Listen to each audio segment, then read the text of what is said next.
Mga kumari, alam niyo ba, dumating na tong order ko mula sa Shopee. Ang bilis ng deliver, grabe. Alam niyo ba, check out ko lang kahapon, mga past 12 ko na siya check out. Dumating na agad kinabukasan, as in, ganun kabilis. Tapos itong si Kuyang Rider, tinawagan ako. Eh di syempre, kinabukasan, wala pa akong pambayad nun.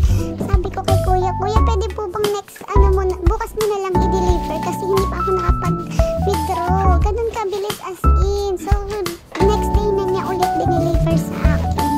At alam niyo ba, nakaka-excite. Ang ganda niya. Alam niyo, itong stainless steel na ito na pang kitchen. Patungan na kung ano-anong mga toyo, ng gas stove. Ayan. Ang ganda niya. Pwede siya sa mga minimal na space. Ganyan. Kasi, napakasulit. And then, ang mura lang ng bili ko dito. Ito ay nakuha ko lang ng 1,900. Tapos ay 2,100 siya. So yun, may voucher ako.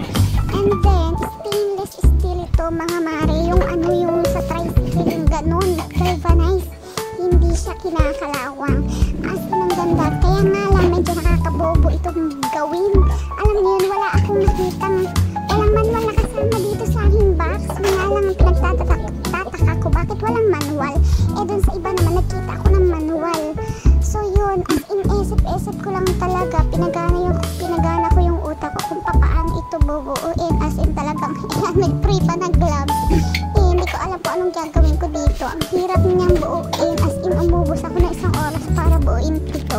Eh wala pa naman ang asawa ko. So ako lang talaga yung nagbuo niyan. So, kakulitan ko rin kasi sabi ng asawa ko, pag dating na niya, bubuuin. Pero ako naman, syempre, excited. Ako nag-check out. So yun, binuo ko na kagad. And nung nakita ko nga siya na medyo, ganun pala, madali lang pala. Utay-utay na. And then, malapit nang mabuo.